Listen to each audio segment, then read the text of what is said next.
Tony Fowler, inaresto, nagpiyansa ng 120,000. Matatandaang sinampahan ng kasong kriminal ng kapisanan ng social media broadcaster ng Pilipinas ang online personality na si Tony Fowler dahil umano sa malalaswan nitong content sa YouTube channel.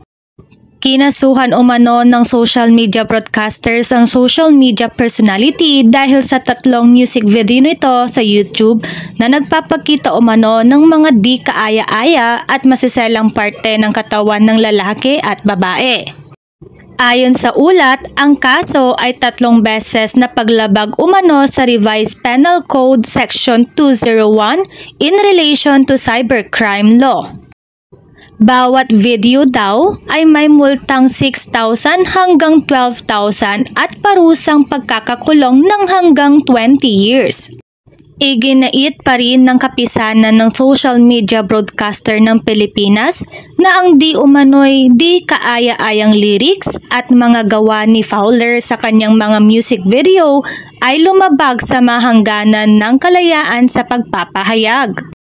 Pati umano ang mga netizens ay itinutulak ang pagbaban sa music video ng aktres at content creator na si Tony Fowler dahil sa di kaaya-ayang video ng kanyang kanta na Tadtad Din ng Kahalayan. Ikinawindang rin nila ang music videos niya dahil sa explicit na lyrics at images. Naglabas na ng warrant of arrest nitong Biyernes, January 19, 2024 ang Pasay Regional Trial Court laban sa vlogger na si Tony Fowler dahil sa umano'y paglabag nito sa Article 201 ng Revised Penal Code kaugnay ng Section 6 ng Republic Act 10175 o ang Cybercrime Prevention Act of 2012.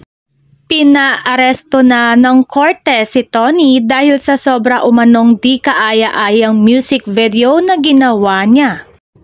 Ipinagtanggol naman siya ng kanyang kuya na si Lester Fowler na sinabihan naman daw niya umano ang kanyang kapatid na si Tony Fowler na magdahan-dahan at lumalagpas na daw umano siya sa kanyang ginagawa. Ngunit lumabas pa umano na masama siya sa pagpapayo nito sa kanya kaya nagkaroon sila ng alitang magkapatid. Humingi pa rin naman ng sorry ang kanyang kuya sa mga na-offend sa video ng kanyang kapatid. Gayunpaman, nakapagpiyansa na sa halagang 120,000 ang vlogger actress base sa inireklamo sa kanya ng korte.